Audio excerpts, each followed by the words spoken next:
What is up, my friends? It's Saturday night and we are back, well, to try and pick the bones out of what happened at Selhurst Park earlier. Appreciate you guys coming back in to spend some of your Saturday night with me. I don't know about you guys, but I haven't gotten any less angry after the game earlier on.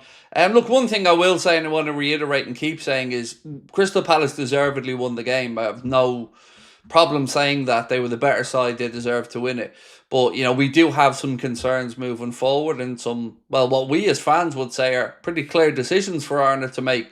So tonight I thought we could focus on Federico Chiesa, as he's one of the few positives, again, we can take from today's game. Obviously, we can have a discussion around Alisson Becker and his brilliance as he once again kept us in that game, particularly in the first half. We'll talk about our defensive frailties and what we can do to fix them.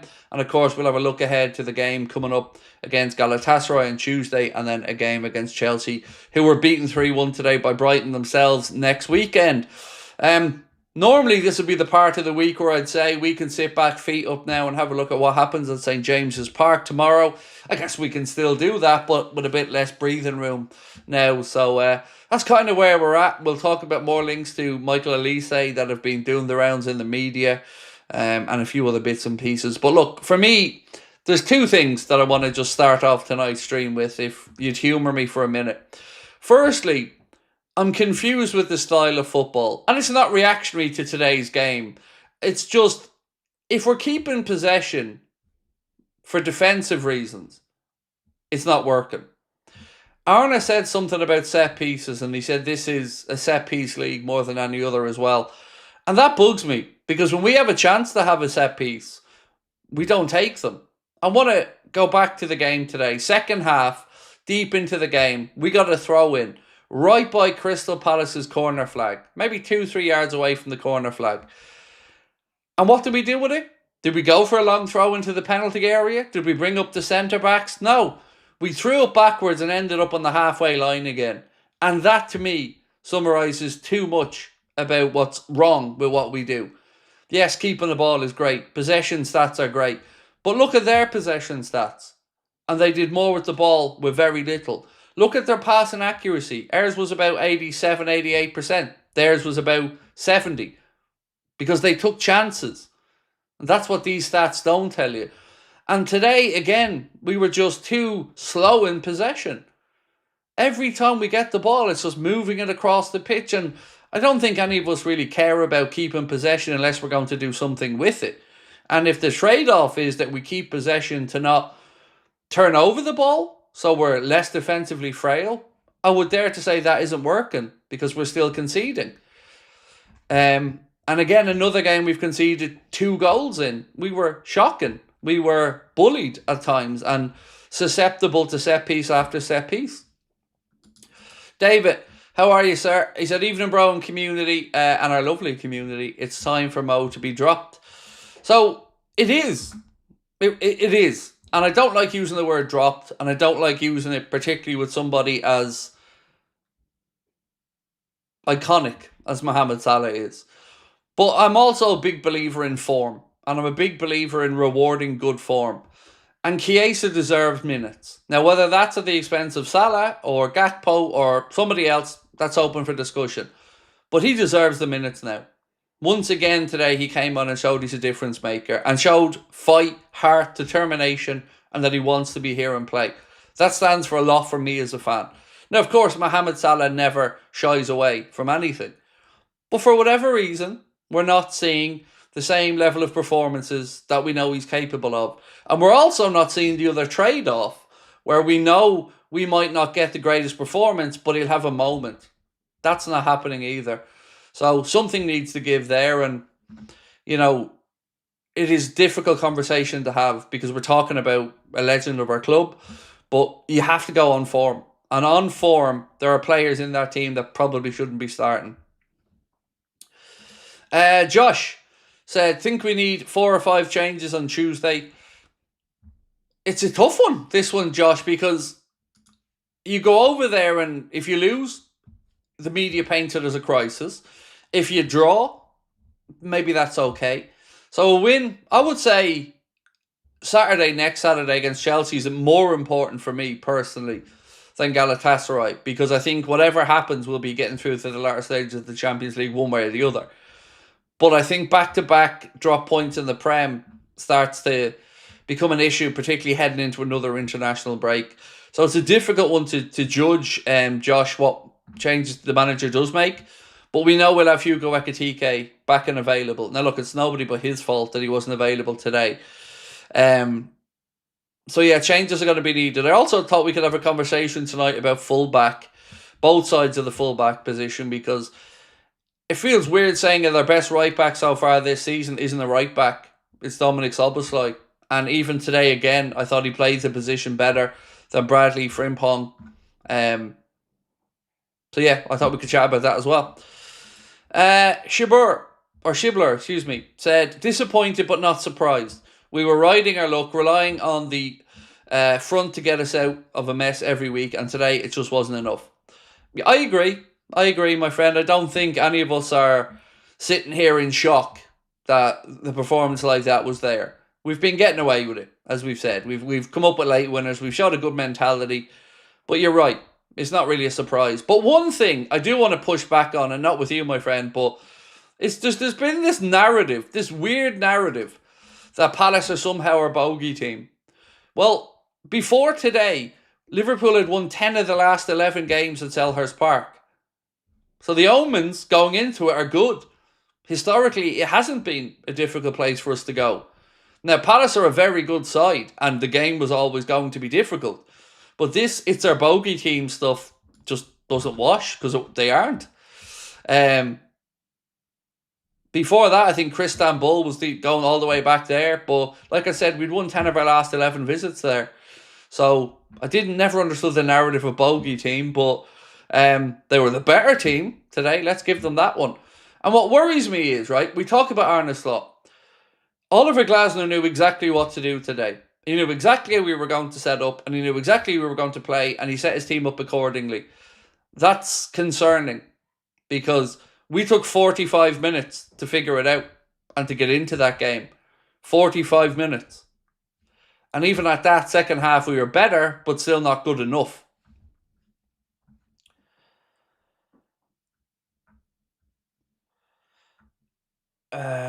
Southwestern Eagles said we stand on our own as a Premier League team now. I don't know what that means, mate. I'm honestly not trying to be rude. I don't know what you mean by that. Today's performance was probably one of the more worrying of them all, even pushing aside the result, because we didn't click. You know, there's been no good relationships built around the pitch. That's what concerns me most about it, is we look so far off the pace that I don't see progression in the team game after game. You know, I thought against Atletico Madrid we turned a corner, because we had a really good 25, 35 minutes where I thought, okay, I can see it, it's clicking. But to rest so many players, as Arne did, and rightly rest midweek, and see that performance off the back of it, it's concerning. And I hope that some harsh words are spoken in that dressing room. And it should stay in there. Of course it should. But I do hope there was some home truths and some tough truths spoken in that dressing room, because that performance was unacceptable.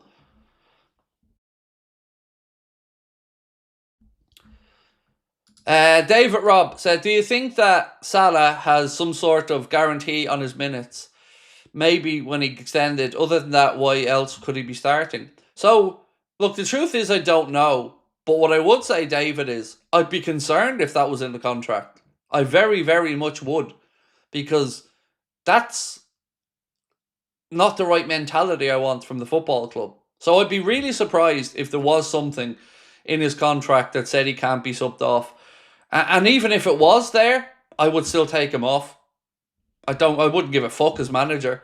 Let the owners and Hughes and Edwards worry about that. Because if I was the coach, I wouldn't have been the coach that would have put that in the contract. I don't think any coach would want to be told the player has to play. So I don't think it's in there. But if it was, I'd be more concerned about the fact it's in there than the fact that it exists. Teams figured out we can't break down low blocks. You see, I really disagree with Arna. I don't think Palace played with a low block today. And I think that was just a lazy excuse. Like, if you look at it, Palace were at us from the off. I think they played counter-attacking, not low block. They just defended well. And then they committed bodies forward in numbers.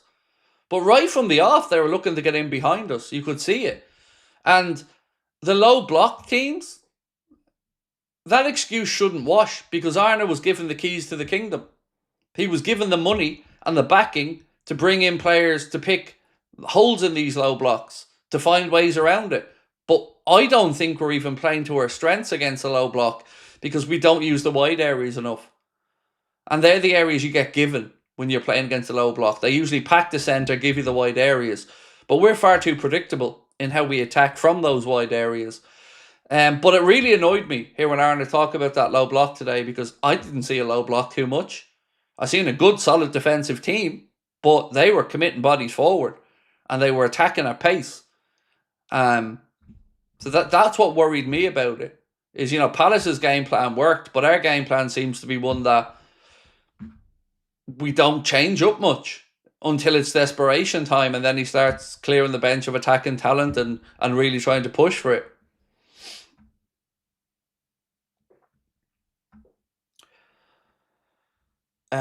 Zero Cool said, Wirtz is a sleeping giant, just wait. So I have no buyer's remorse for Florian Wirtz. None. I have no doubts that he's a wonderful footballer. I have no doubts that he will be brilliant for us. But right now, it's probably best that he starts to come off the bench in games and find his way that way. And I'm going to explain to you why.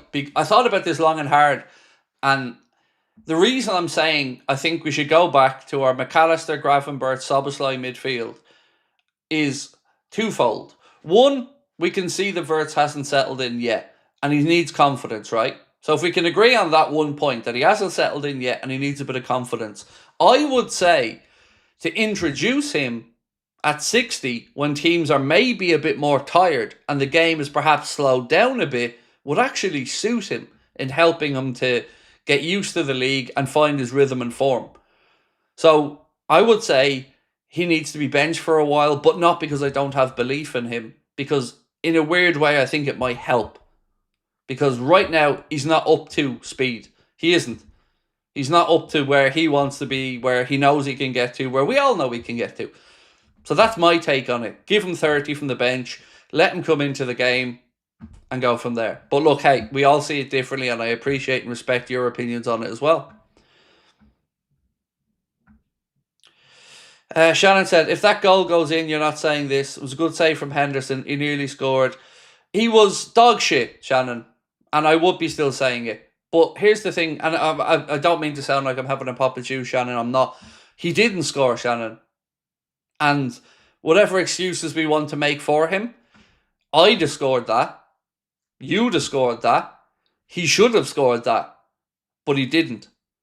So, woulda, coulda, shoulda, doesn't matter. He didn't. And he won't get an easier chance to score than that. Now, again, I'm not writing him off. But I'm also not just going to give him a free pass on basic stuff. He should have scored that. 1 yard either side of the goalkeeper, and that's a goal. And whatever way we want to dress it up, it was a bad miss. It happened. Shit happens. But that's the truth of it for me, Shannon. But it would have been lovely to see him get the goal, mate. Don't get me wrong. I'd have been very, very happy to see him get that goal. But I don't think the criticism that's coming his way is based off just one thing. I think it's based off a collection of things with not much improvement. And on a day like today where, a goal from him in that moment may have glossed over some of the other stuff, it certainly won't help. Now, I agree, Shannon. I think the narrative out there, like you said, mate, I'm fully with you. The narrative has been there for a while. And I agree the narrative's over the top. I've said this on a few occasions. I do agree with you on that. But, we talk about price tags. Players have to live up to them as well. But what our friend said earlier, I've no doubts overall on Florian Wirtz. I think he comes good. But for now, maybe a little breather is what's needed. Liquid said, "Hi Craig, good evening. I don't want to hear any Wirtz slander because Slot probably told him to pass more than to dribble. Same thing with Jack at City." Look, it's hard for me to know what instructions Wirtz is under, but what I do know is we've tried him in a few different positions now, and yet to get the best out of him.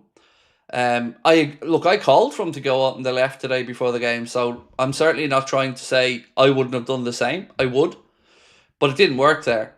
And there were, for me with Wirtz, it feels like he's almost a little bit of luck away from things breaking for him, because there's been so many chances where he cut back and a trailing leg would knock the ball, or like the chance today, he makes a connection, but any other connection and it's in. It feels like he's a break of the ball, a bobble of the ball, a bit of luck away from things starting to go for him. And I think he will get there. David said, "It was frustrating today. We haven't played well all season because we have to find something, because Tuesday and next Saturday is massive." For me, next Saturday is the big one. Tuesday, look, I don't want to lose the game, but a draw in Europe away from home, the way the league format is, wouldn't be the end of the world. But next Saturday is a big one, because we can't lose 2 games on the bounce and go into the international break having thrown away the lead we'd built up over the start of it. So both teams next week are going to want to prove something. Chelsea were beaten today, 3-1 by Brighton. They had Chalobah sent off. They have no Cole Palmer. So we should go there with a point to prove, and hopefully a better attitude than we started the game with today. Stevie Boy said, "I do believe Mo Salah is missing Trent. Trent created a lot of goals for Mo." Yeah, I've seen plenty of people come up with that summary or assumption. Could very well be right, mate. It could very well be right, but ultimately, we're talking about one of the greats. So the greats can make the adjustments, and he needs to make those adjustments to his game if he is missing it. But one thing that confused me today, and I'm sorry, I kind of got sidetracked. I wanted to just talk about the fullbacks for a minute, if I could. Because we brought in 2 fullbacks in Milos Kerkez and Jeremy Frimpong. And if I was to say to you, what are the attributes of those fullbacks, we'd probably all agree: pace and an ability to get forward. Hold width, use the flanks, and bomb down them. We're not seeing that. And that's what confused me most today about particularly Milos Kerkez. Very rarely did we see him being utilised the way we would think he would be, which is bombing down that left channel or inside the left channel. Everything feels like Arne has toned it down a little bit for safety. Again, I'm just guessing about this. But when you think of those players, you think of the marauding runs forward, the pace, the overlapping, the running at defenders and worrying them, the early crosses. A lot of the stuff that we're just not seeing now. So the natural instinct and the reason we brought these guys in, or one of the reasons, we're not utilising enough for me. And that, again, is something I can't quite put my finger on why. David Wood said, "The fullbacks aren't playing the same as last year or under Klopp. Very one-dimensional. The double pivot had been found out, just a shambles." It's so weird, isn't it? Seeing the way the fullbacks are. Yeah, I can't figure that one out at all. When you're playing, like he said, against a team that might sit deep, you want every avenue you can. You want overlapping runs, underlapping runs. You want defenders being dragged left, right, and centre to try to create that little bit of space. But here was the difference I found. Crystal Palace were winning a lot of second balls, and they were causing a lot of problems from set pieces. Why aren't we? Like, Konate missed a header today, he should have scored, fair enough. But we lost the game because of a long throw, and we had the chance to do the same thing to them 5 minutes beforehand and went backwards and threw it back towards the halfway line. I know I keep rabbiting on about this, but that's a valid point. Why the fuck didn't we do that? Where was our centre-backs up there to cause trouble with a long throw by the corner flag? So yeah, that just bugs me. So much negativity in our play and going backwards and sideways. And I don't see what it's for. Because all it's doing is giving them a chance to reset and get into their banks of 4 or 5. And that's going to make it even harder. So more pace, more intensity, move the ball quicker. That's what's needed when you're playing against a team like that. Not making it easier for them to defend by playing everything in front of them. Lee said, agree mate, Wirtz is a class player, but taking him out of the limelight for a bit and bringing him on when players are tired would build confidence. That would be my thinking, Lee. Like I mentioned earlier on. No doubts about him long term, but that would be my thinking. So I read this out on our podcast, and the podcast is going to be out at 10:40. But I want to read it out again, because we often talk about the mistreatment of Federico Chiesa from the manager. And we all ask why. I am now in no doubt that Arne doesn't want him. No doubt. Here's why. This was him before the game today, speaking about Chiesa. Now, the tone of this to me almost sounds like he's disappointed. So, he said, if he didn't do as well as he did against Southampton, we probably wouldn't look at him as if he gets more game time. But he did so well that it normally leads to a bit more game time if you can keep producing in training sessions and in the moments we bring him in. That to me sounds so negative. If he didn't do well in that one chance I gave him to start, that would have been it. He wouldn't have been getting more. But he did do well, so that normally leads to more game time. What he should be saying is, Federico's been brilliant. It's a breath of fresh air. It's like having an extra player. Now I know I can lean on him. Now I know I can trust him. Now we have more options. That's what I want to hear. For a player that's been a model pro, that's worked his ass off, that has taken any little opportunity that he's been given, it just feels like Arne doesn't want him here. And right now, we need him. Am I wrong? Like, we always felt like, why isn't Chiesa getting more game time? We went through the whole of last year. And it was fitness, not fit, not fit. Well, now that's not the excuse. So now we've got a Mohamed Salah who is not doing what he's supposed to do. A Chiesa who's chomping at the bit and producing, and yet we're still not seeing him get the chances that he should be getting. I don't want favouritism. I want players being played on form. Form is important. Because there's no point in having competition if there isn't actual competition. And winners and losers. And people who deserve to start versus people who are starting off reputation.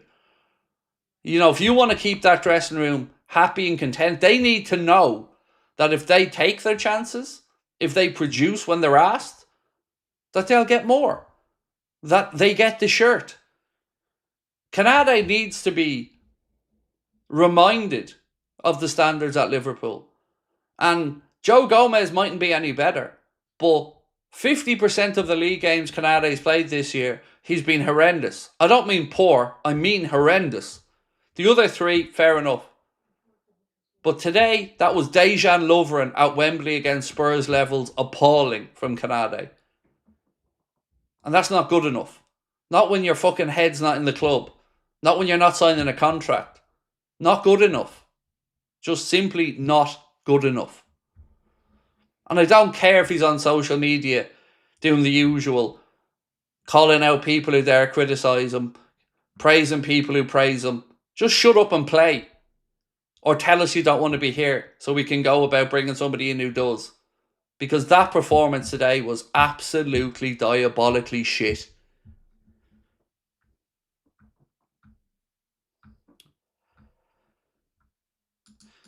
Richie said, just not good enough today, but if we were 4 down at half-time, we couldn't have had any complaints. It's all about reaction. Yeah, it was Alisson Becker and his brilliance that kept us in that game.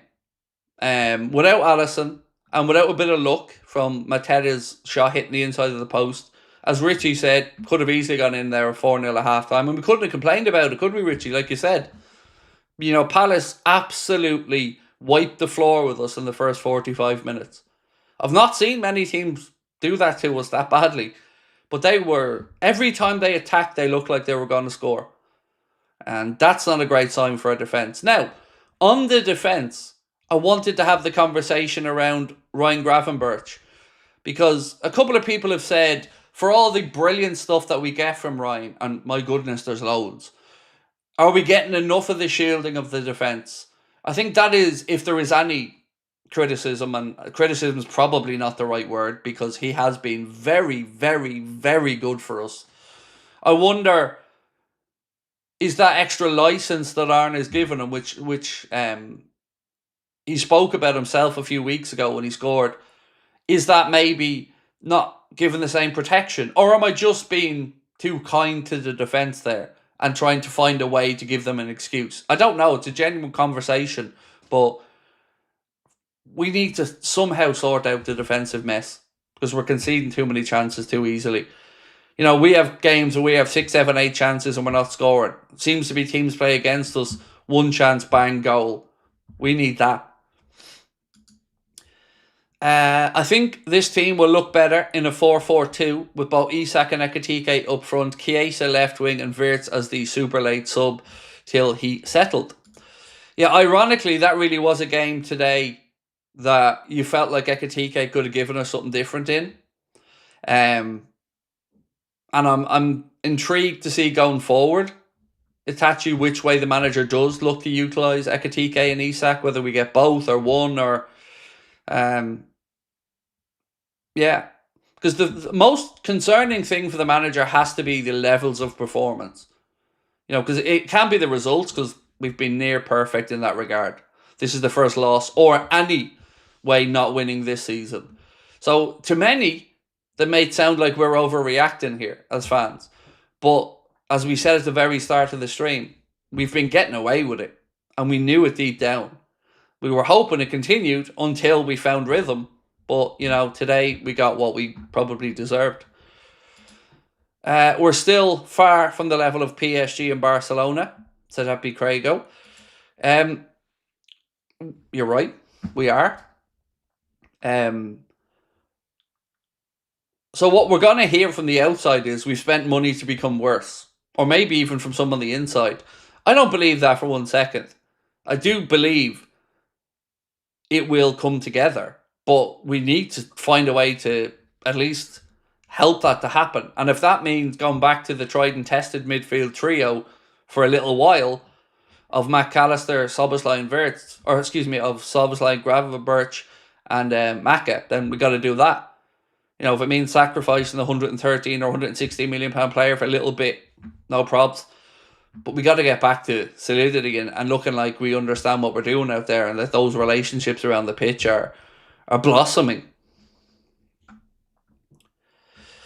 Daniel Bell said, defensively, we're all over the place, and as champions, that's not good enough, and Slot needs to stop giving out excuses. Fred said, the PGMOL should stop allowing subs when additional times are given. It kills the tempo of the game and brings out the prolonged overtime. No, look, I've got to say, Fred, that's just good management, you know. I'd want my manager doing that in the same time as well. I thought Arne today in his post-match stuff was again just looking for some excuses, talking about low blocks, talking about the stoppage time. He should be talking about his defenders not dealing with a long throw-in, and that's it. End of conversation. Should be talking about why we can't deal with balls into the penalty area. Last week, Endo headed the ball and gave them a goal. This week, Gravenberch heads the ball and gives them a goal. You know, we're not helping ourselves here. Abdul said, the amount of goals we concede from set pieces is quite unbelievable. This reminds me of Brendan Rodgers' team when we used to concede a lot from set pieces. I absolutely despise zonal marking. I've always despised it. Always hated it. And the hybrid system I hate as well. I'm old-fashioned. For me, you pick a man, he's your responsibility, and if he scores, it's on you. I'm simple in that way. You pick a man, you mark him, he's yours. He scores, it's your fault.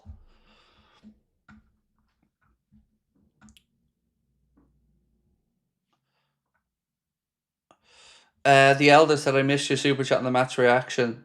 Well, I'm sorry I missed it, mate. I do apologise. I can't obviously do anything about it now, but I apologise for missing that, mate. Sorry, that's on me.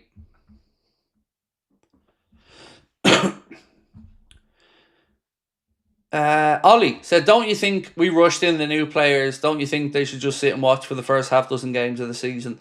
So, Ollie, I think it depends on when they come in. So, a good few of the players came in pretty early in the window. So, they had a whole preseason games, and a few. We had no choice, really, but to make a somewhat immediate change at right back because, Trent left. So that was going to be Bradley or Frimpong. And obviously, Jeremy had an injury then, which I'm sure is still working back from. So, yes, there is something to a lot of new players, but also, we'd no choice for different reasons to play a new striker. We had no choice there. That had to happen. I'm trying to think of where I'm most concerned about.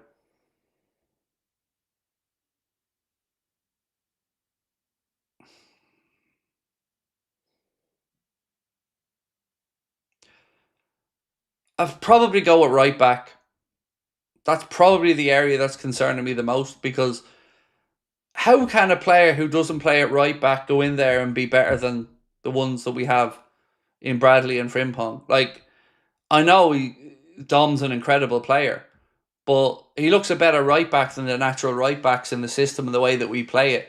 That confuses the hell out of me because, by putting him in there, we're losing something somewhere else. So I'm concerned about that. I've not really got the same concerns at left back because, one, we still have Robbo there, who's at least got the experience, and Kirkes, I think, will come good. So we need to figure out what the fuck is going on there as well because right from the off today, every time Palace got the ball, they were going in behind their defence. Whether it worked or not, whether they overhit it or not, that was the plan. Straight away, turn us, get in behind, and try and cause us problems that way. And it worked. Charlie. Oh, hang on. This one, sorry, I missed this one, I think, as well. Lee said, Maka is way off, mate. Not sure what his injury was. So I'm not sure if he had a fresh injury, Lee, or if he was nursing something at the end of last season that they wanted to give him a prolonged rest for. Also, of course, he had a new baby this week as well. But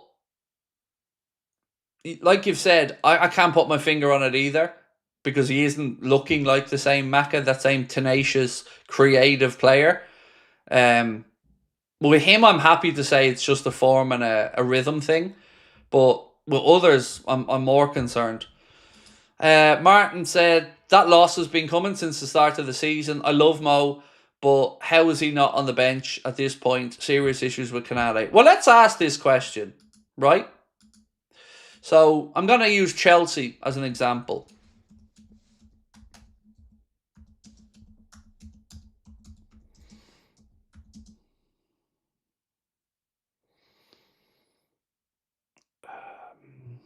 Yeah, baby, this word.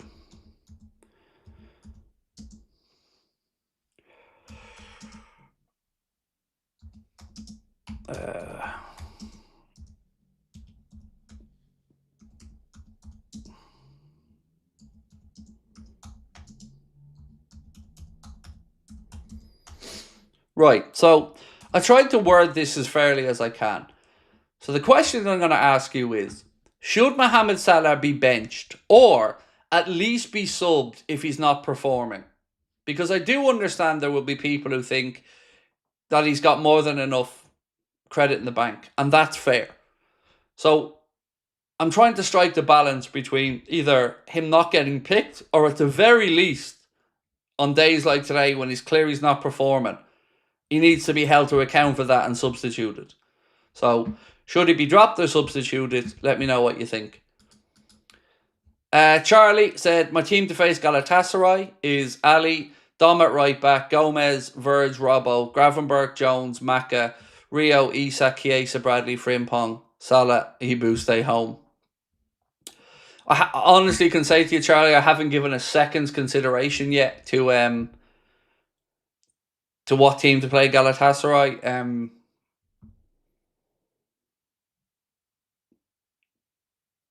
Yeah, I'm just trying to think out loud there as I'm going through it, and I don't see Rio starting away in Galatasaray. I just don't see that being the right environment to throw him in for a big start in the Champions League. I think it would be too much. The rest of your team, Gomez. I mean, there has to be some accountability for Konate. So I understand that. So here's where I'm at with the fullback or centre back issue. I would say if I was Richard Hughes, Michael Edwards, Arne Slot, John W. Henry, Tom Werner, or any of them, I would tell Konate, you have until the end of November to agree something with us or tell us you're leaving. Because they need to figure this out.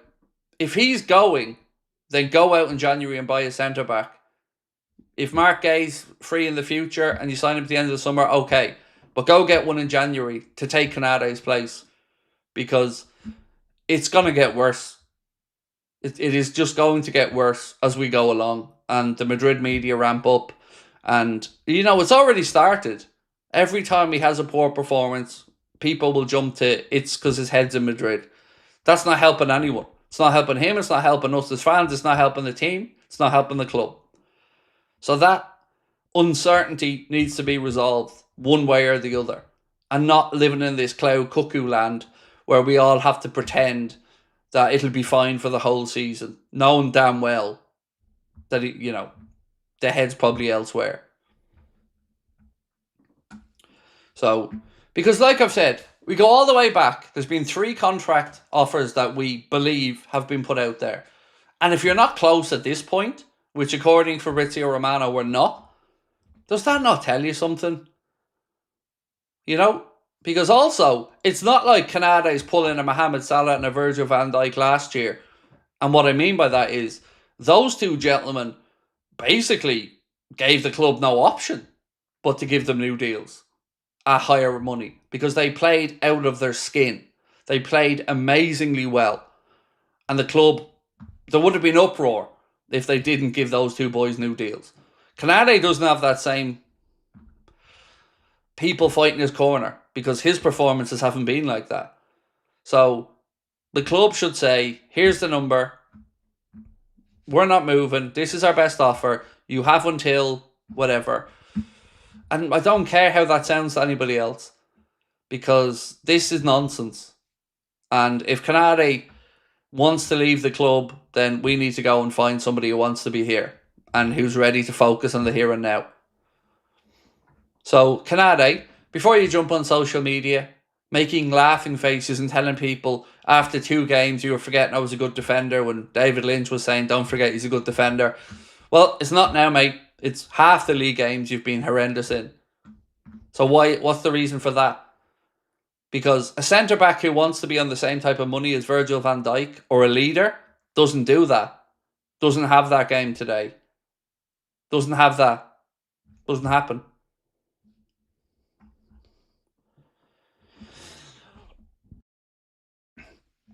Naturalist said, the club has nothing to make Konate answer that. We don't have another strong centre-back that can just bench Konate. Konate knows that and he doesn't need to care. That's concerning though, isn't it? That's why we have to sort it out. January the 2nd, somebody should be in the door, ready to go. Or, there is no war, because the only other option is Joe Gomez, and you've probably got the same concern there, that, is Joe playing well enough? Maybe not. And I think Joe Gomez will be gone next summer, by the way. And the reason I think that is because we were willing to sell him this summer, only for Milan went too late. So the reason I'm saying we should get a centre-back in January come hell or high water is because, one, I don't think Konate wants to stay. So Mark Gay will be coming in to replace him longer term. And 2, I think the club are willing to sell Joe Gomez. So again, I think there'll be another space there long term. So I don't think we're blocking pathways or, causing ourselves trouble. Like, let's say Gomez was, I don't know, I'm trying to put a name on this. let's say Gomez was 26, playing really well, and we had the injury to young Giovanni Leone, you'd go, right, probably not fair to bring in a centre-back when Leone's coming through and, he's out for a year. But we have a different situation. We have potentially 2 centre-backs who won't be here. So I have no problem with us going in January to replace one of them now and then one of them at the end of the season.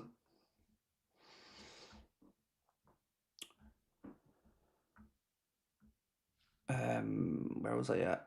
Itachi said, every player needs to fight for his place. No excuses. When I see these Instagram reels, I see a team, but not on the pitch. Not yet. But I have proper hope we will be on fire and everything comes together. So I agree with you on the connection, the bonding with the players. They do seem to get on well. But I am concerned that we're not seeing an improvement or a change. Today just felt to me, and look, I'm not as intelligent as Arne Slot. I'm no coach, but I know the game. I know what I look at. And today I felt like until we got desperate and emptied the bench, we never really looked like plan A was going to work. And plan A, after a week's rest and starting that shit, I don't like that. Something smells wrong about that to me. John Naw Henry said, Craig, is it demoralising seeing Saliba renewing with Arsenal despite strong interest from Real Madrid? Feels like every year we've at least one unsettled connection. Is it demoralising? A little bit, maybe. And another way, you think fair play to Arsenal for sorting it out, because I'd be happy if our club did. If I'm being really honest with you, though, my main frustration is with the club for allowing us to be in this position so many times, which again is a difficult conversation because you're talking about people who aren't at the club now, who kind of let us get to this position. But we had 3 last year. Before that, we've seen Firmino go out the door and others. We've 2 this year who are in the last years of their contract already. And these are all good senior players. Trent walked out the door. I know we got a few million quid from him, but let's be honest, it was pretty much for free in the prime of his career. Konate could walk out the door in the prime of his career. And that is a piss take for a football club that is renowned for being clever and making every penny count. To allow that to happen twice just feels crazy. Curtis said, Craig, it amazes me that there's still 6% of people on the poll that said no. I'd love to know what they're seeing. There's always going to be people that want to continue to back players. And this is where I struggle, Curtis, because it's a hard thing saying to another fan, you're delusional or how dare you support the player. It's a tough one because in one way I like that our fellow fans are sticking up for our players. But without knowing the reason that they've hit the no button, it's a tough one. Because we have to understand that some of the votes may be non-Liverpool fans, some may be. But there are people who just never say anything negative. And again, each to their own. I call them happy clappers, but each to their own. I'm somebody who loves these guys dearly, but like with my children or in my friends or any other walk of life, you praise when people need praising, but you hold people to account when they need to be held to account. I think that's healthy. I think that's natural. And I think that's what sport's about. So, but the danger you have is when you start a negative narrative or when you start the conversations, it very quickly escalates into, I have an agenda against somebody. I'm racist. I'm Islamophobic. I'm just telling you the stuff I've had thrown at me over the years when I've criticised Salah as an example. Before that, I criticised somebody else. I was called a Dominic Szoboszlai hater in a group of comments recently in a video that had 90-something likes on it. And I've said non-stop this season he's been our best player. So I sometimes struggle to be as blunt as I'd like to be, because for me, that there shouldn't even be a a decision to make about benching Salah, I think the example needs to be set. That he's not undroppable, that nobody's undroppable, and that you don't just wear the shirt on a reputation. You play, you earn, like you did to get that contract. If you're not performing at that level, well then this is the very thing where everybody was concerned about. This is the very thing Edwards and Hughes were concerned about. The players getting these big deals. We've seen it at other clubs before. You know, we all heard about Aubameyangs and Marcus Rashford at United and others who get their contracts and then don't show up. I don't know why Salah's not himself or as good as he can be. But I know it's annoying me as a fan. And I know the manager not holding him to account is annoying me as a fan. Bullseye Gamer, thank you, bro. Appreciate your support. Lee Williams said, I love Salah, but he's been poor, mate. He knows he ain't getting dropped. Where's the fight? And look, it's right. Look at the poll. You know, that tells you where people's minds are at. So we asked, should Salah be benched or at least subbed if not performing? If you haven't voted on this one, folks, please do. But so far it's at 92% that yes, he should be dropped or subbed. And I don't understand how anybody could say otherwise. It doesn't mean you don't love the man. But, you know, the argument of we'll keep him on in case he has a moment. Well, when's the last moment he's had? Because I don't consider a penalty against Burnley a moment. That's just, you know, a great 80% chance to score for most people. So that's not a moment. So where's the difference maker? The difference maker recently has been Federico Chiesa, right? 2 goals midweek, both created by him. Today, goal, him. So if we're talking about the guy that has the moments, it's Fede. So why isn't he getting picked?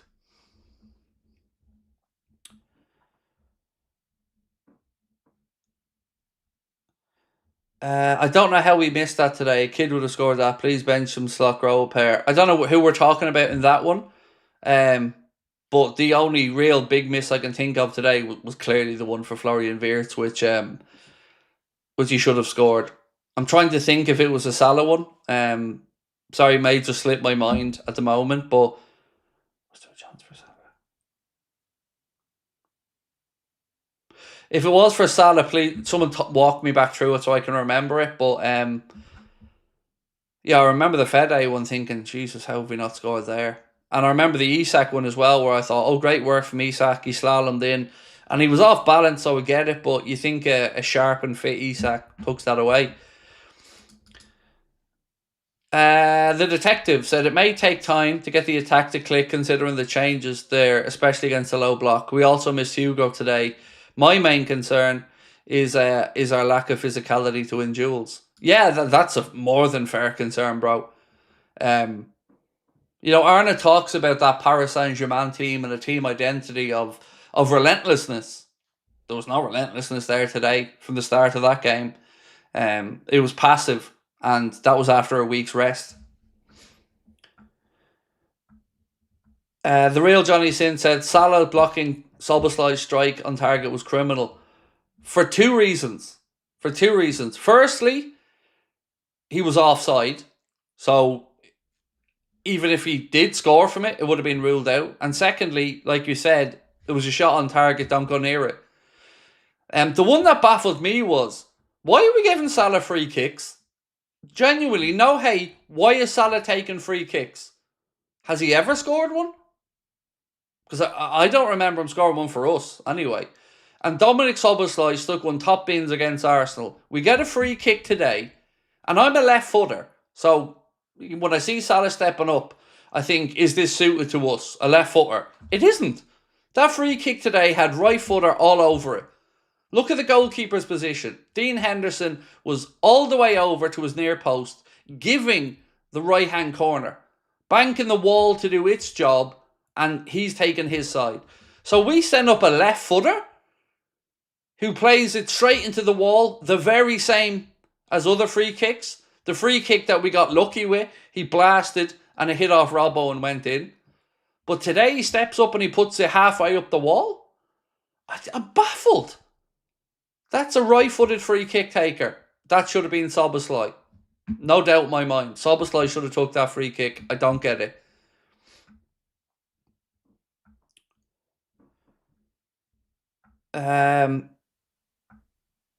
Kick out with Dom shot was awful from him. That's baffling to me, said Joseph Purvis. Nola Eli said, I'm shocked Wirtz isn't standing over the free kicks. He scored one for Germany recently. Look, for me, just even the basic point of where that free kick was, it's a right-footed player's spot. Just left of centre suits a right-footed player. And when I seen Dean Henderson giving him that space, I thought, oh, hello, Dom, come on. You don't even need that much pace on it, mate. Just get it up and over the wall. And it's in. Even within a foot of the post, and he ain't getting there. So when Salah steps up to take it,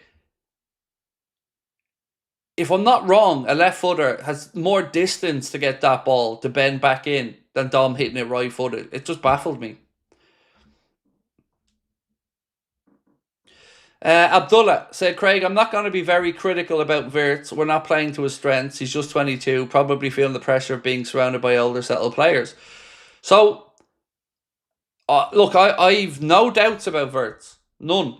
And like you not being critical of him, I understand. Like I said before, I won't judge a player that comes into a new league for at least 6 months to a year. So what I said earlier on, Abdullah, and I'm not sure if you were with us, bro, at the start of the stream, was I think maybe benching him for a little while would be good for him. I think it would be a benefit to him if he was to come on when maybe legs are a bit more tired and he has that little bit of more time or space to operate in until he gets into the swing of it and into the rhythm. Callan Leggett said, I'm starting to get very worried about Slot, Craig. I don't understand his style of football. I understand it in theory, some of it, but I don't understand this constant sideways motion of passing the ball and not wanting to speed it up through the lines. If you bring in a player like Florian Wirtz, he should be attacking spaces. And today, so many times we got the ball and I looked and you had 4 Palace players and there was a space in the middle of about 10 yards that nobody was walking into. Nobody.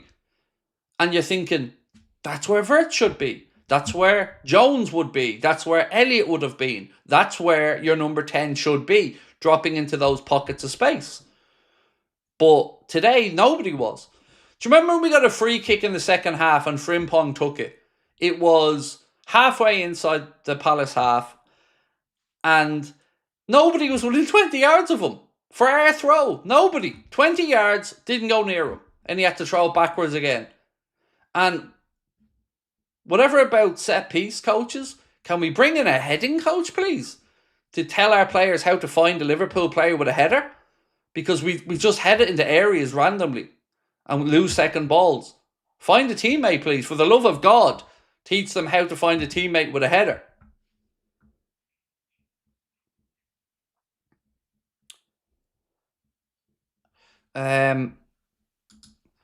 VI Joker said, I agree. If Slot doesn't start benching Salah for poor performance, what message is he sending? I remember Man United had the same issue when Ronaldo was there. Too much choosing ego rather than what's best for the team. And there's 2 parts to that as well. So the players that you're usually pissing off are the ones that probably have a longer term left at Liverpool. So if a legend isn't performing, it's not like if you bench them, you're wrecking the future of the club. But if you don't hold them to account, what message is that sending to the people that come after them? And that's what worries me about it. If you're not holding the standard bearers to the standard, then what message are you sending to the rest of the guys? You know, Arne speaks about doing well in training, working hard in training, convince people in training. Fair enough. But they need to know they're going to get the chance then. And they need to know that those that don't perform are going to be held to account for not performing. Weird take. Happy we lost because I believe we needed to kick up the arse. Salah has been awful since January, February. We're so bad defensively. And Wirtz hand over face. So, look, this could be the Nottingham Forest moment from last year. Where it could be the kick in the arse loss we need to wake us up. So hopefully it is. Martin said, controversial, but wonder if Leone's level in training sparked Konate into performing. Leone out for the season, Konate's performance might slip back. So, I said to you guys the other day on a stream that I'm very methodical in how I think about things. And the way I look at it is, we've played 6 league games and Konate's been terrible in half of them. He had 3 in a row where he was good, after 2 where he was poor, and then today puts in another stinker. So, your centre-back is only performing half the time. Not good enough. That's, like, I know that sounds very simplistic, but that's how my brain works. 50% of the time you're not performing, that's not good enough. Particularly if you're looking for superstar money. Well, then put in superstar performances and give the club or the manager no choice but to give you that contract. But here's the thing. How many of us think he's actually playing to stay? How many of you think he wants to stay? Because, again, I keep coming back to the same thing. I haven't heard him say it once. Haven't heard him say he wants to stay. I've heard it from Robbo. I heard it from Mo. I heard it from Verge. Didn't hear it from Trent, and he's off. The real Johnny Sin said, Craig, please see this. Salah had 5 ground duels today and lost all of them. This is not really good enough, is it? Look, for what it's worth, and I guess I'm not trying to make an excuse for him, but for what it's worth, I do think Salah doesn't get much protection from referees compared to others for similar things. But that's not making an excuse for him. That's just me trying to, again, be honest in what I'm saying. Losing 5 out of 5 duels is just unacceptable though, mate. You're right.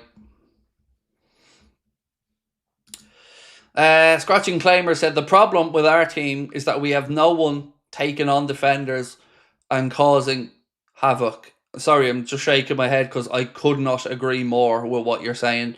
A winger that works back and helps left back and central midfield, e.g. Mane and Diaz. Mate, I couldn't agree with you more, like I said. Which is why I was so excited when we seen young Rio burst onto the scene. Somebody fearless that was willing to do that. And if you think back to why we all fell in love with Mo, apart from the numbers, was that as well. That pace, the counter-attacks, the fear of God being put into opposition. I think Arnold should start finding people if they turn inside more than 3 times and out of 4 occasions, because I'm sick of it. I'm sick of us working hard to get into a position and then cutting back on ourselves to allow the defending team to reset. It is mind-boggling to me.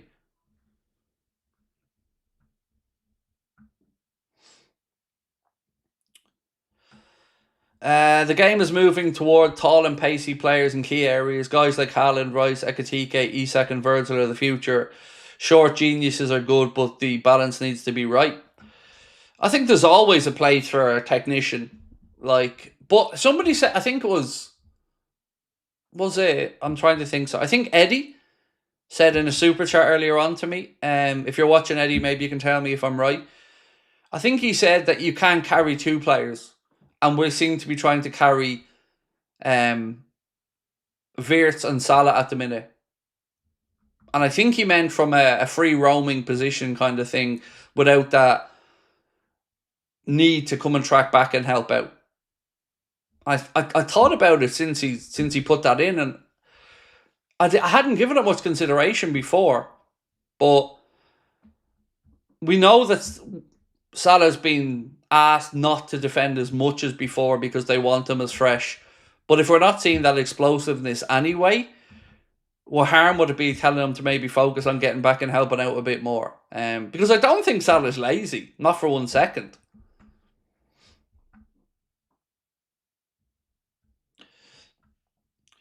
Marv said, can't find him, and that's the tactics. See, here's the thing, Marv, mate. Sorry if this sounds so silly, but I honestly refuse to believe that that's the tactic intentionally.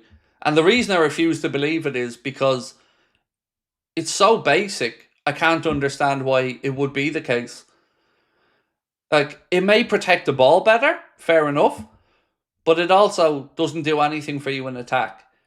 So, yeah, maybe cutting inside, protecting the ball. But who cares? Go around the outside. Take your man on. If you lose it and can see the throw in, or maybe you countered once or twice, so be it. You can't just be so one-dimensional and consistently cutting inside, because it's just predictable. So, yeah, as I said, if it is under tactic, that's even more concerning for me.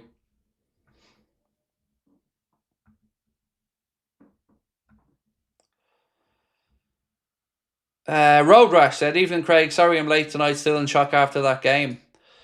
So, not sure about shock being the right word, but anger, definitely. But it felt like that was coming, right? Because we haven't been great.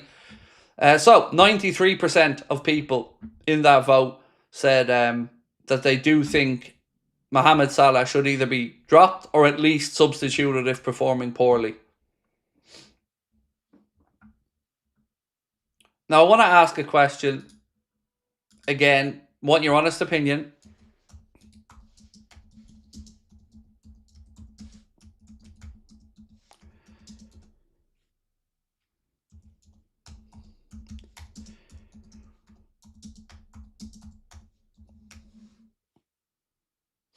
I'm so bad at typing, lads. My big fat fingers always hit the wrong button.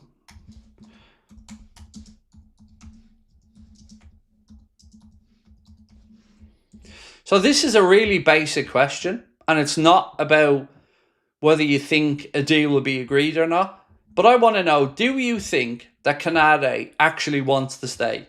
Simple as that. Nothing about the money, nothing about come to agreement with Arne or whatever. Do you think he wants to stay? Deep down, do you think he wants to agree a deal? He wants to work it out. He wants to stay? Because honestly, I'm struggling to find any reason to say yes. I want to read out something to you from Fabrizio Romano that said, Liverpool's directors, management and Arne Slot spoke with Ugo Ekitike, who immediately apologised to his teammates and the manager. Ekitike understood his mistake, which was not made with bad intentions, and as a result, Liverpool chose not to fine him, which I think was the right course of action. Personally, it was a mistake. It was a silly mistake. It is a mistake that may have cost us today a bit, but it will be one I'm sure we'll learn from.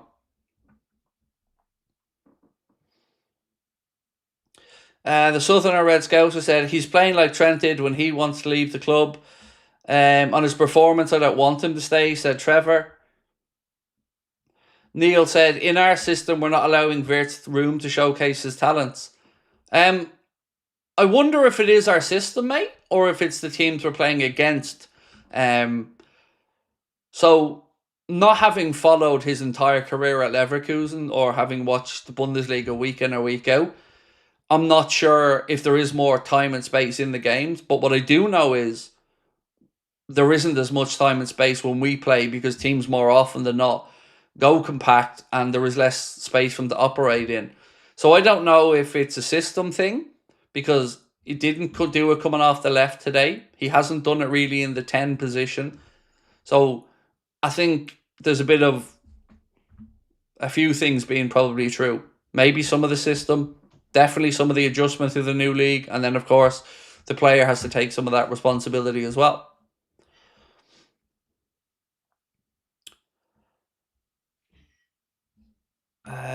This one from Yannick, and thank you, Yannick, said the problem, we don't reach our forwards / Wirtz in possession. It's too slow. Backward sideways passes. We need a Wharton type player. Couldn't agree more on the backward sideways shit. It does my head in because apparently it's to find the perfect pass, but there's never going to be a perfect pass when there's a bank of 4 and 5 behind. There's not going to be a threading of the needle. So what you need to do, in my opinion, and as somebody else pointed out, is force a moment. Create something. Get to the byline. Put in a low ball across the penalty area. Break for a second ball. Put in some decent crosses. Work better from your set pieces. Create overloads. Move the ball quicker. Everything you've said I agree with, Yannick. But that's not the style Arne has us playing. So it isn't going to happen the way we're doing it. Petter said, Craig, I'm expecting a high-scoring encounter with the Bridge next weekend. You? I really don't know what to expect with regards to our performance, but yeah, both of our teams are certainly giving up a lot of goals. And, part of me thinks, Petter, that it might be the right time for us to go to Stamford Bridge. But it may also be a result that we lose another game and we've thrown away a 6 point or an advantage in the league quickly. Like, there could be the end of next weekend, Arsenal could be top of the league. So yeah, it's a very significant game now because of the 3 points dropped today. Scratching Claimer said, I believe Gordon left wing and Semenyo right wing will cause more problems today than we did with Wirtz and Salah because they put the fear into the defenders. Opposition know our wingers will cut inside. Yeah, they do. But the world is obsessed at times with inverted wingers, and it's something I've had a gripe with for quite a while. There has to be accountability though as well, Scratching Claimers, doesn't there? Like, if you're not playing well, you got to be dropped.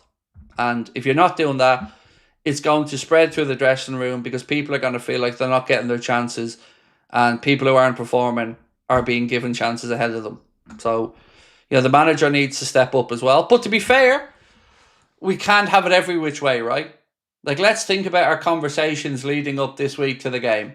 One of the things that we all spoke about was that Gakpo wasn't at the level required and that maybe somebody else should be given a chance there, right? So we got to be fair about this. We all asked for somebody else to be given that chance.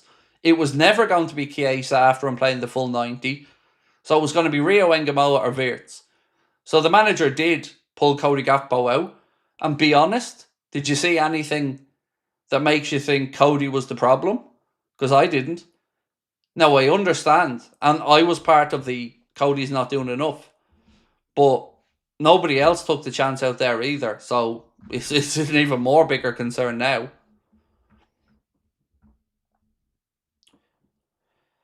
Am I still positive about the season? Always, AJ. Always, mate, because we will and have to get better. Players will start to click and find form. So, yeah, I'm positive, mate, of course. We still have signed some really good players. We still have some super talented footballers. But when they play like they're strangers to each other, it's harder to think, am I being delusional? Am I doing the talking about reputations thing and not talking about who's playing well? Because I actually thought when Curtis Jones came on today, he looked like he was trying to make something happen more than most of the other midfielders that were out there. Lee Williams said, Konate off, same with Trent, mate, performance, etc. I mean, I struggle to find any positive to say I think he's going to stay. I can't find one thing, mate, that makes me feel like he wants to stay. I just can't. And I'm not saying that to be defeatist. His body language, all of it, just nothing makes me feel like he wants to stay. Marcus Thomas said, I've calmed down a bit now. That was a bad day for everybody involved, managers and players. It was, mate, but if we're being really honest about it, there's been a lot of bad days, hasn't there? There's been a lot of heroics and late wins, but there's been a lot of patches, major chunks of games where we've been nowhere near it. Nedge, Urban Sports said, Slot said in his first interview his style is similar to Slot's on what planet? Slow build up, no urgency, similar to Slot's style of play. So what he wants, and he's said this many times, is he wants to almost be a hybrid of Guardiola and Slot. And then he went and spoke and praised that PSG team for the way that they do it. Well, their wingers or wing backs do actually bomb forward. And they pen teams in. And they pound teams into submission by relentlessly pressing, running, closing, and getting forward. And pressing from the front. and turning over possession, creating opportunities. We're in this weird halfway house where the two fullbacks that we've brought in should be able to do that, but aren't allowed to do that. Why aren't they allowed to do that? Why aren't they holding their width? Why aren't they right in the halfway line? Why aren't they penning them back? It's because we're trying to, I guess, get the balance defensively, but it's a halfway house where neither thing is happening for me. Either go balls out and be that team that's relentless, that attacks in numbers, or not. You know, we can't be in the middle of it.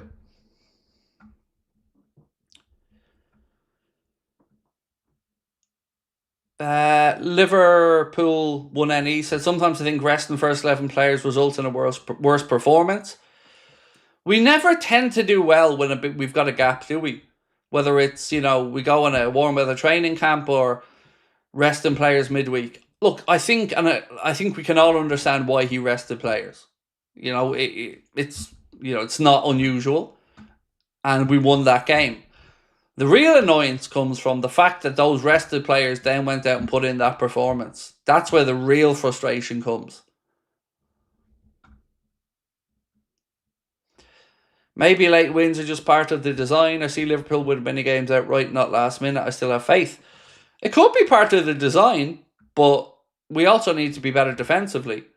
So look, there's definitely something to say winning late isn't an accident.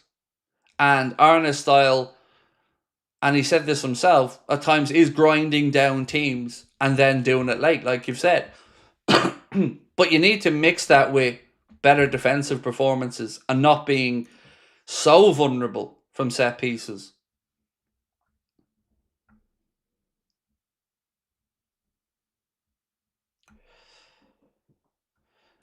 What do I think of Salah's form lately? The same as you and everybody else, that it's not acceptable.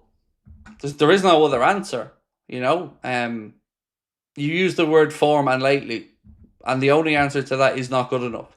Overall, big picture, long term, superstar, hero, icon, legend. But now, in the here and now, this minute, this moment, not good enough. And I don't see how the answer could be any different.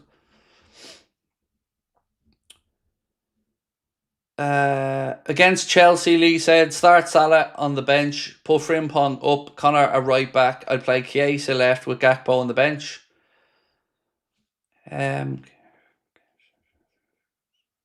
So I play CHIESA right, Isak central, Ekitike left against Chelsea. That's what I do. CHIESA right, Isak central, Ekitike left. That's what I do. Then I would go for a midfield of Gravenberch, McAllister, Szoboszlai. Right back, I'll probably stick with Bradley. Left back, Robertson. Centre back is a tough one to figure out on this one with Konate. Do you give him one more chance? Or maybe you make a decision after midweek? Do you give Gomez a run against Galatasaray? And if he does really well, then think, okay, maybe we carry that into the weekend. So that's kind of where my head's at the minute.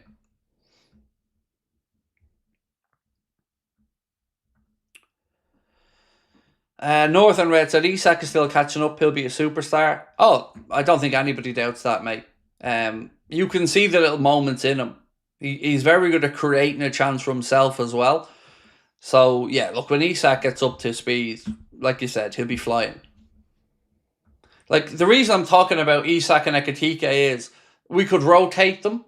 One could drop out a little bit further to the left. I just think it would give us more fluidity in attack and change it up. See if we can use Isak and Ekitike together. Ekitike is going to have a point to prove as well. He's going to want to say sorry. He's going to want to make it with his teammates. He's going to want to come back again and remind everybody that he's the guy with the hot hand at the minute who's scoring goals. Jamie Wright said, I can't imagine the players are too happy either.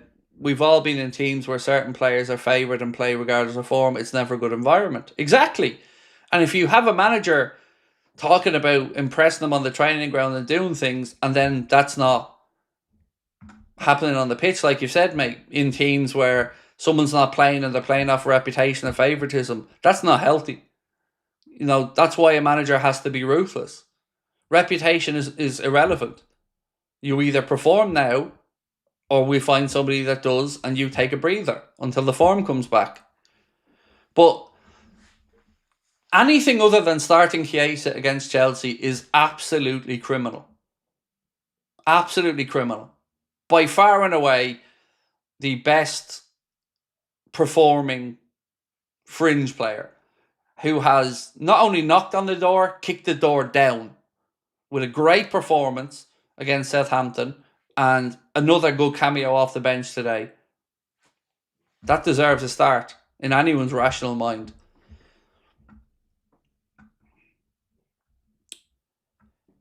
And more unpredictable if we play both as well, said Tracy. Exactly, Tracy. One of my favourite aspects when we had Firmino, Mane and Salah, one of my favourite things about that three was the amount of times where they would just go into each other's spaces or switch or, forward or defenders didn't know whether to go with them, whether to vacate the space. And it caused just so many headaches. That beautiful chaos. Some more of that will be very welcomed. So yeah, for me, next week, CHIESA, Isak, Ekitike. That should be the front three. But it won't. It won't be. We get lured into this horseshoe passing without any crossing. When Szoboszlai went to Red Bull, he started putting beautiful crosses in. I got flashbacks, or right back, I got flashbacks to Trent. That's what we need, cross the damn ball. So you either cross the ball early and quickly, or you cross the ball from the byline low and hard. But what we tend to do is a mix of both. We go down the right, then we check back in. So that check, yes, it opens up a different angle for the cross, but it also opens up 2 steps back for the defenders to get into position. So sometimes when you've done the hard part of getting a team on their heels, the checking back inside just gives you more work to do to get to goal again. It just, sometimes it works, sometimes it doesn't, but for us at the minute, it's not.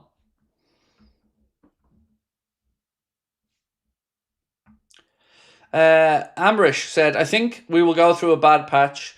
It's fair with all the lucky wins. We lose versus Galatasaray, draw versus Chelsea, then Slot will have to do some drastic changes. Then we'll turn out to be good.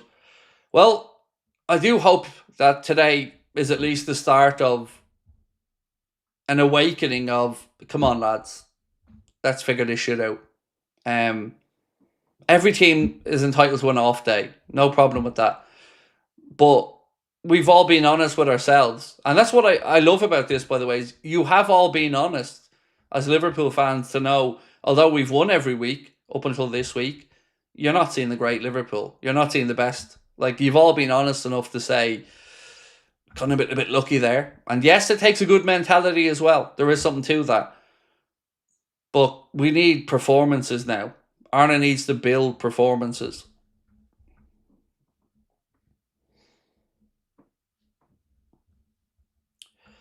Would I be upset if we don't end up signing Gay? I don't know how I'd feel about it, because I think it depends on how the situation works out with varying factors. So honestly, I don't know. Because one way or the other, we're going to have to sign a centre back, whether it's Mark Gay or somebody else. We're going to have to go and do it. I feel like we will sign him, but whether it's the end of the summer or whether it's in January, probably the summer, the way at least the club's briefings, and Paul Joyce said yesterday Liverpool don't plan on going in from in January. But we need to bring in a centre back in January now, one way or the other, because the options we have aren't good enough. It's Virgil, an uncertain Konate, and an unmatch ready Joe Gomez. They're not great.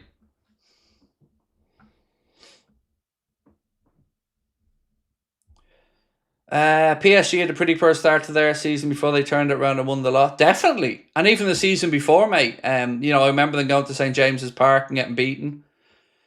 Yeah, you're right. And they turned it around and they clicked and everything then started. So there's every chance of that as well with us. And do we improve? I think someone said that, Isa Judah, do we improve? Oh yeah, of course. I've no doubt we're going to get better. Of course, yeah, 100%. It's just, the impatient fan in me wants that to start happening a bit quicker. Naturalist said, we need a centre-back so badly now. Somebody has to be signed for January or things are not going to work in our title chase. We're very predictable at the moment. No attempt creativity from the first minute, just very cautious testing, said Lance. Billy Shear said, not playing to their massive potential yet. They're still top with most wins. Yeah, there's something cool about that as well, Billy. Learning on the job while still being top of the table is great. But, we may not be at the end of the next weekend if we don't put it right.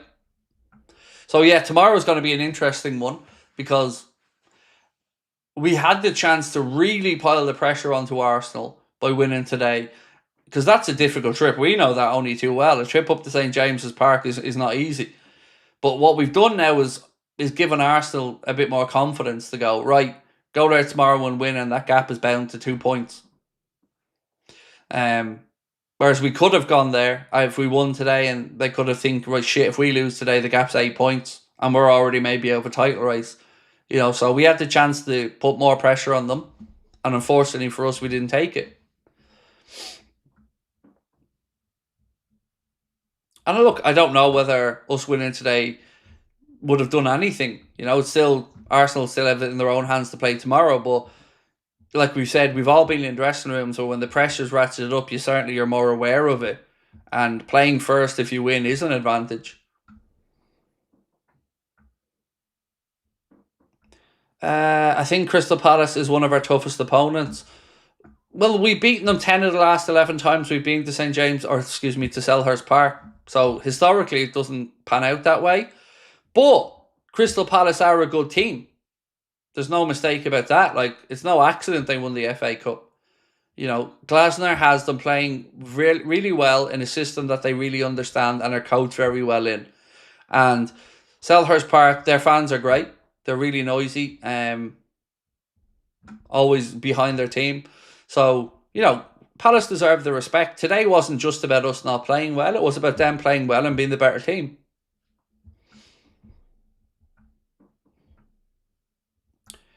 Titles aren't won in September, they're won in May, so let's not panic. So, again, rather than throwing out kind of silly, cheesy phrases, they might not be won in September, but they can be lost by December. So, I can turn that around and have an equally cheesy phrase back at you. I don't think anybody's thinking the season's unravelling and falling apart. I think we're just concerned that although we've won, we were papering over the cracks a bit, and then today we just didn't play. And it finally caught up with us and we lost. So I think that's just a fair reaction. If we'd played well today and, Dean Henderson made 5 or 6 world-class saves and, they caught us with a sucker punch at the end, maybe we feel a bit differently. But it's the level of performance that I think has most people concerned. And not just today, right across what we've seen. I can remember 30-35 minutes against Atletico Madrid. That's probably the best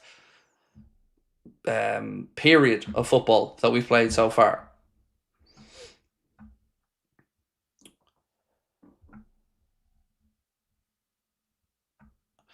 Abdullah said, let's not underestimate our rivals. Arsenal performed relatively okay in all of their games. We barely won against them.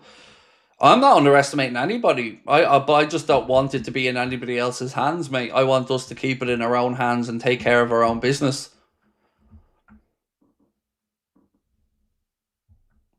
Oloala said, for now we need to build relationships, get the winning mentality, winning rhythms, have a winning formulas before we can be talking about winning trophies. You're definitely right about the relationships part, mate. 100% with you on that one. Those relationships are really, really important in football. And somebody mentioned the Trent and Salah one. That was obviously a great relationship. But, we need to find new ways to get on the same page. And so those forwards understand each other's movements and body language and when to run and when not to run. A lot of passes today just weren't going near their targets. There was one Jones play that was kind of halfway between Kirkes and I think it was Rio and Gamoa. But it was neither close to any of them. And then you had so many misplaced passes out of the back. You had Konate being dispossessed and bullied by Mateta. And that really concerned me. Like, Mateta owned Konate in that first half. Like, really owned him. Padge said, at least if we don't win the Premier Champions League this season, it can't be the FSG spending narrative. We're top of the league and lost the game. It's a fan meltdown. So, I don't see the meltdown. I certainly don't feel it or see it in here tonight, Padge. I don't feel a meltdown. I don't see a meltdown. You're right about if we don't win one of the big ones this year, it isn't because of the owners and a lack of spending. That's a more than fair point. But we also said, mate, going into the season that the expectation levels now have gone up a notch because of that spending. So when you bring in £125 million striker and £116 million number 10 and an £80 million striker and a £40 million left back and a £30 million right back, I think we expect a bit better than we've seen so far. Although the results have been good, the performances haven't. But I don't. Maybe you're on social media and there's a fan meltdown, which, there always is. But I'm not feeling it in here tonight from the conversations we've been having with people and the way that they've worded posts back to me. It feels like people are pretty aware of where we're at and what was wrong, but also just wanting accountability for poor performances and an acknowledgement from the manager that it was our own failings today and it was nothing to do with fucking it becoming a set-piece league or the ref playing an extra 15 seconds at the end of it. No, it's just we weren't good enough. Palace deserved to win and we need to be better. How do you see the dynamic of the team progressing?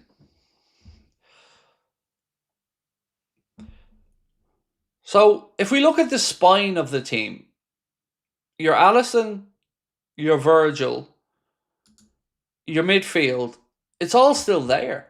A lot of it's still there. Yes, the centre forwards are new, but we've brought in two really good centre forwards, so that really shouldn't be a problem for us.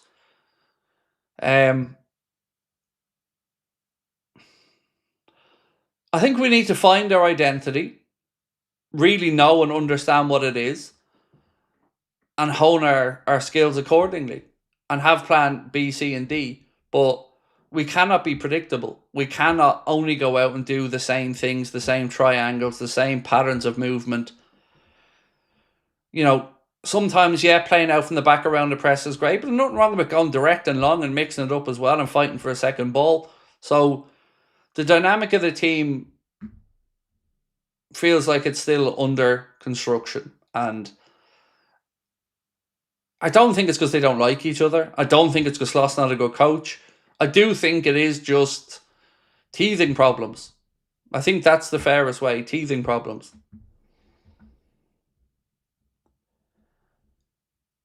This SC performance today pissed me off completely, but it could be a blessing in disguise. Time to wake up if we get the squad to walk the league if and when we finally gel. Well, look, just think back to last year. We had the Nottingham Forest game where they came to Anfield, they beat us, they deserved to win, and it woke us up. Let's all hope that today does a similar thing. Right, we're close to 1,000 votes. We're asking, do you think Konate actually wants to stay? So if you can, vote on that one. We'll get it to 1,000 votes and let me know what you're thinking. Do you think he will stay, or do you think he wants to stay is the question. Also, a reminder of this, if you haven't entered a giveaway, don't forget to check it out. Go over to the Anfield Agenda Instagram account, and with thanks to our friends at the Collector's Corner, we are giving away that signed and framed Diogo Jota shirt. We'll be announcing the winner after the Chelsea game next Saturday. And also, if you haven't yet, our last show is now, 3.5 weeks away? Our last ever stage show will be in Liverpool, the Hot Water Comedy Club, the day of the Manchester United game, Sunday, October the 19th. If you want to come and see us, myself, Chris, Steve will be there. We'll have a musical act on the night. And it's going to be a fun show. And all the ticket money from our side will be going towards Joe's wheelchair basketball chair as well. Tickets are priced at just £15 and it's an all ages event. Right. Where was Gaz's one? What happened? I don't know. I know we lost, but you also. Oh, Gaz, we were terrible, mate. Absolutely poor performance from us. And Palace deserved their win. So no complaints from me other than just not good enough on the day, bro. And that's my biggest complaint. Billy said, teething problems. Yes, so many changes in personnel. All that quality has to come together. And I think it will, mate. I think it will. I think the comparison somebody made earlier on to the PSG poor start, there's some sense to that as well. We've too much quality for it not to come together. There's too many good players there for this not to find a way to work. Big Yamal said, there appears a fair old selection of fandom these days that struggle with the concept of critique. They see it as disrespect or outright slagging off. There's a difference. So it used to bug me, mate, but ultimately I kind of see it as each to their own, except when you try to tell me something or you something. So, like you've said, mate, people are okay to think they shouldn't criticize a player. That's on them, but they don't have the right to tell you or me that we shouldn't criticize a player, in my opinion, because we're happy to praise these guys, and rightly so, when they do great stuff and achieve great stuff.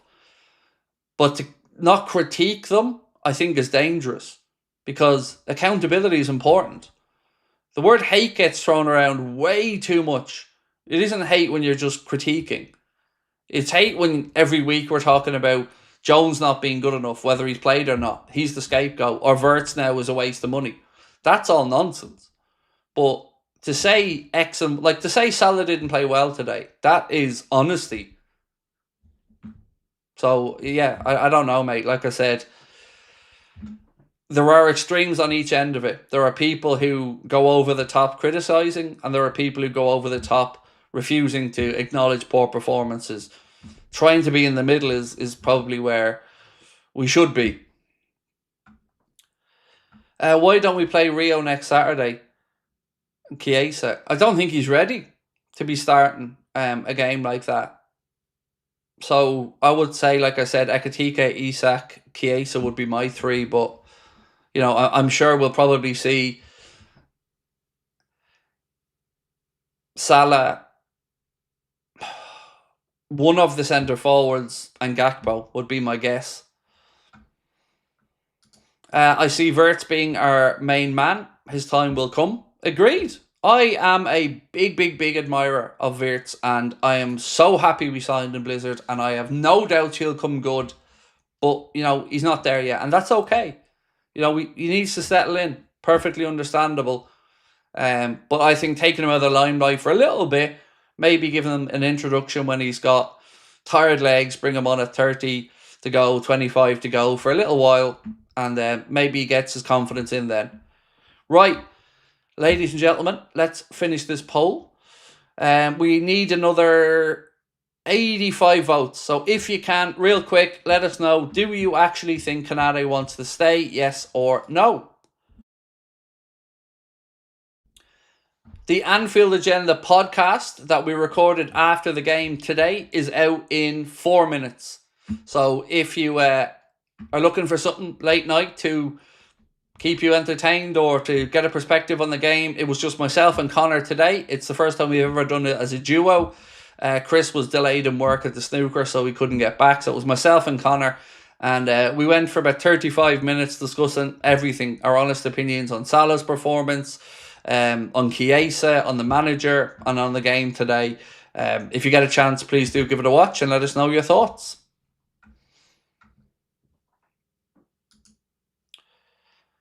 Right. Keep going on that vote for me. We need a few more votes, about 65 more to go to get to the 1,000. Agreed, we should be able to praise and criticise at the same time. This is the ingredients to help make the team better. But it's also a healthy thing. You know, I wouldn't just praise my kids all the time. I wouldn't want to be praised all the time by anybody either. It's healthy to be held to account. Accountability is important. You can do it in a certain way, but you do need to be held to account. Good, bad, or indifferent, you know. If I tell my kids all the time, you're great, you're great, you're great, you're a superstar, you're a hero, you're a legend, the first time that they come up against any hardship, they're fucked. Because they don't know how to deal with it. They don't know how to deal with a setback. They don't know how to deal with a criticism or critique. You need to be built that way from the ground up. And it's my job as a parent to praise them when they do something good, but to let them know when they can do things better or when they've been bold or wrong. You know? And same with football. Praise the players when they do well, but hold them to account when they're not pulling their weight. Dr. Salah said, don't know, my friend, when Arno will be fair and give Salah his well-deserved chance. Or excuse me, give CHIESA his well-deserved chance. Look, every single one of us agree with you. Fede deserves more game time. No doubt about that, mate. I think we all agree with you on that one. Right, we're going to be about 50 short. So 86% of people think that Konate doesn't want to stay. So we said, do you think Konate actually wants to stay? 86% said no. 14% said yes. So look, I will be back here tomorrow. Same time, same place.